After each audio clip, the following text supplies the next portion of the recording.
Hi friend, math सीखे YouTube channel में आपका स्वागत है। अगर मेरे पहला वीडियो आप लोगों ने नहीं देखा है तो प्ले लिस्ट में है, नंबर सिस्टम के नाम से प्ले लिस्ट है, उसमें देख लीजिए। आपका सारा डाउट क्लियर हो जाएगा कि नंबर सिस्टम मैंने उसमें बताया है। तो आज हम पढ़ेंगे परिमेय संख्याएं।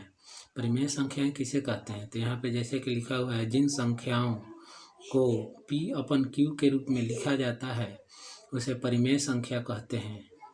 जहाँ P इक्वल टू 0 हो सकता है लेकिन Q इक्वल टू 0 नहीं हो सकता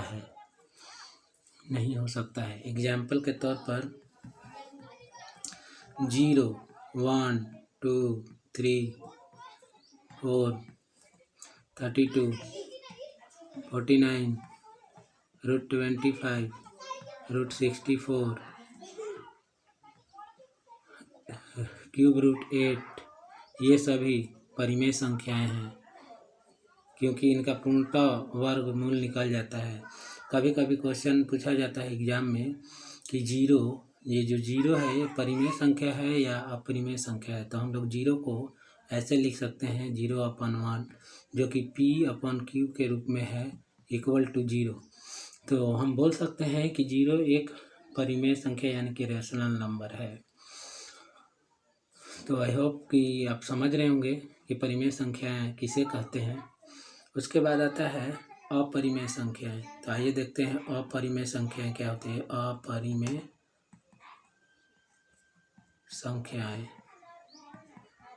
अपरिमेय संख्याएं तो वैसी संख्याएं जिसे हम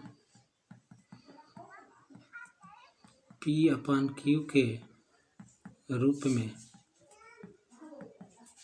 नहीं लिख सकते हैं उसे अपरिमेय संख्याएं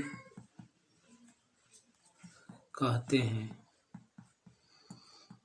जैसे एग्जाम्पल के तौर पे √8 हो गया,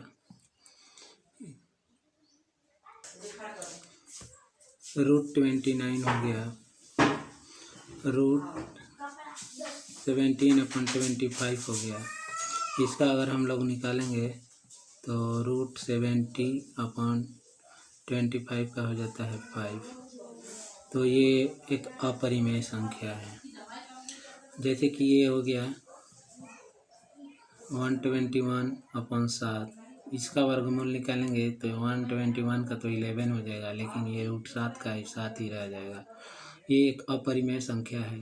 √13 ये एक अपरिमेय संख्या है। कहने का मतलब कि वैसी संख्या जिसका वर्गमूल पूर्णतः नहीं निकलता है उसे अपरिमेय संख्या कहते हैं। तो आपको समझ में आएगा कि परिमेय संख्याएं और अपरिमेय संख्याएं क्या है। तो आइए इस पर आधारित कुछ प्रश्न देखते हैं जो कि रेलवे के एग्जाम में पूछा गया है। तो आइए चलते हैं। तो दोस्तों, हमारा प्रश्न पहला है कि निम्नलिखित में से कौन सी एक परिमेय संख्या है। यहाँ पे ऑप्शन में दिया हो गया है, करनी में √3, करनी में 3 √2 है, और करनी में 3 √8 है, और करनी में 3 √4 है, और करनी में 3 √12 है। तो जैसा कि हम लोग करनी में 3 √2 का वर्गमूल निकालेंगे तो नहीं निकलेगा, तो ये तो है नहीं। इसका निकालेंगे तो √8 का होता है, करनी में 3 है तो 2 × 2 × 2, 2 दूना 4 दूना 8, इसका 1 2 बाहर निकल जाएगा। तो ये एक परिमेय संख्या है। तो 3 √8 इक्वल टू परिमेय संख्या।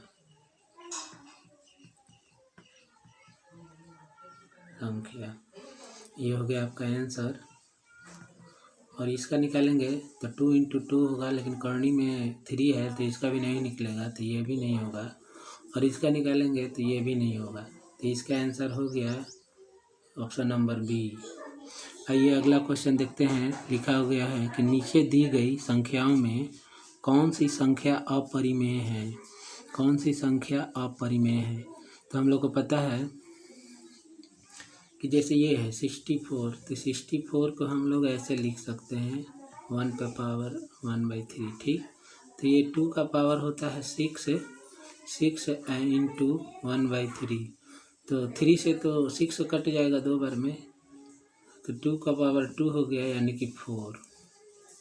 तो ये एक परिमेय है, परिमेय है, ये परिमेय संख्या है। अब इसका देखते हैं, बी वाले ऑप्शन का √64 है, तो इसका हम लोग 8 इंटू 8 लिख सकते हैं, जिसका 8 बाहर निकल के आएगा, तो ये भी परिमेय है। और इसका देखते हैं सी का, ऑप्शन सी का देखते हैं, तो 64 का 1/6 लिख सकते हैं, और ये 2 का पावर 6 होता है 1/6, 6 से 6 कट गया तो इसका 2 एक परिमेय संख्या है। और इसका देखते हैं तो 1/4, 64 का पावर 1/4 और 2 का पावर 6 अपॉन 1/4। तो अगर हम काटते हैं तो 2 से कटेगा 2 बार में, 2 से कटेगा 3 बार में, तो इसका हो जाता है 2 पे पावर 3/2, जो कि एक अपरिमेय संख्या है, अपरिमेय संख्या है, ये अपरिमेय संख्या है। तो इसका आंसर डी हो जाएगा।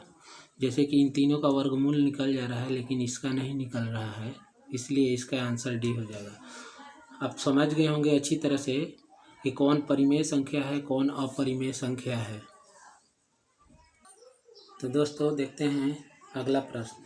जैसे कि मैंने पहला प्रश्न बताया, ये RRB 2018 में पूछा गया था, और यहाँ ये दूसरा प्रश्न RRB 2018 में ये भी पूछा गया था। अब आइए नेक्स्ट क्वेश्चन देखते हैं, जिसमें निम्नलिखित में से परिमेय संख्या कौन है। ग्रुप डी 2018 में पूछा गया है। इसमें है निम्नलिखित में से कौन सी संख्या अपरिमेय है, ये भी ग्रुप डी 2018 में पूछा गया है। तो ये क्वेश्चन देखते हैं। देखिए इसमें पूछ रहा है कि कौन सी निम्नलिखित में से कौन सी परिमेय संख्या है।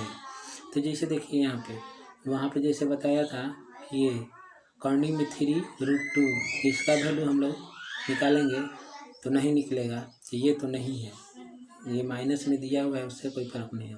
हाँ, बी वाला है ना, ये परिमेय संख्या है। कैसे? तो √8 का वैल्यू 2 होगा और -2 = 0। तो 0 क्या होता है? 0 = होता है परिमेय संख्या, परिमेय संख्या। तो ये एक परिमेय संख्या है, ठीक। और इसमें कर्णी में है 4, इसका भी नहीं निकलेगा क्योंकि ये कर्णी के बाहर प्लस में 4 है, तो ये भी नहीं होगा। और यहाँ डी वाले ऑप्शन में कर्णी में 3√12 है, तो ये भी नहीं होगा। तो इसका ऑप्शन होगा बी, जो कि सही है। आंसर में हो जाएगा 3√8 - 2।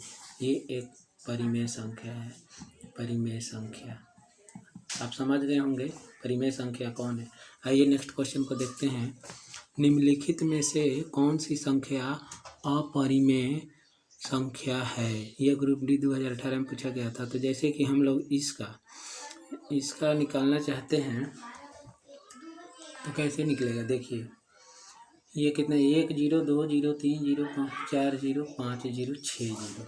तो मतलब इसको हम लिख सकते हैं, ए वाले को √10 × 10 × 10 × 10 ×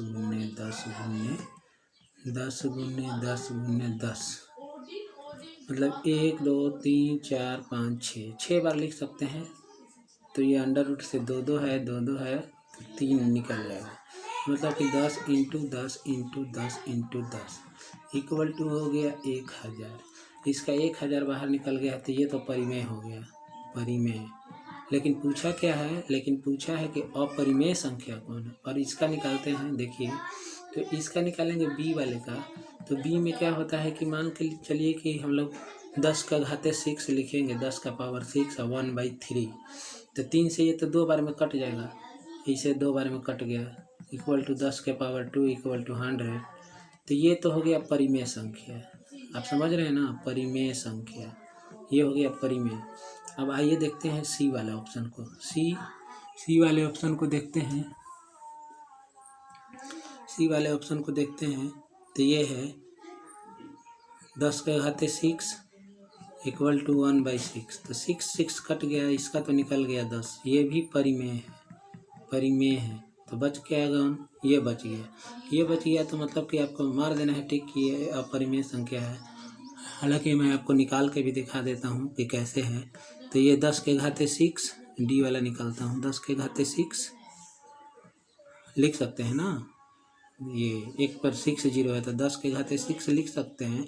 और यहाँ पे पावर है, करनी में 4 है तो 1/4 लिख सकते हैं। तो ये 2 दूनी 4 और 2 तिये 6। तो कहने का मतलब कि 10 के घाते 3/2 हो गया। तो ये तो नहीं ना हुआ पूरा। तो ये एक अपरिमेय संख्या है, अपरिमेय संख्या है। तो दोस्तों आपको तो समझ में आ ही गया होगा कि परिमेय संख्या और अपरिमेय संख्या क्या होता है। ऐसे ही क्वेश्चन पूछा जाता है एग्जाम में, जो कि आप अगर आपका कॉन्सेप्ट क्लियर हो गया ना तो आप अच्छी तरह से इसका सलूशन निकाल सकते हैं और जवाब दे सकते हैं। तो दोस्तों आज के लिए बस इतना ही। अब मिलते हैं अगले वीडियो में। अगर वीडियो आपको अच्छा लगा है, अगर मेरा बताना आपको सही लगा है तो मेरे चैनल को लाइक करें, सब्सक्राइब करें, मेरे वीडियो को लाइक करें, चैनल को सब्सक्राइब कर लें और इसको शेयर कर दें, ताकि जिनको मैथ मुश्किल लगता है ना उनको आसानी से समझ में आए। ठीक है, तब तक के लिए नमस्कार।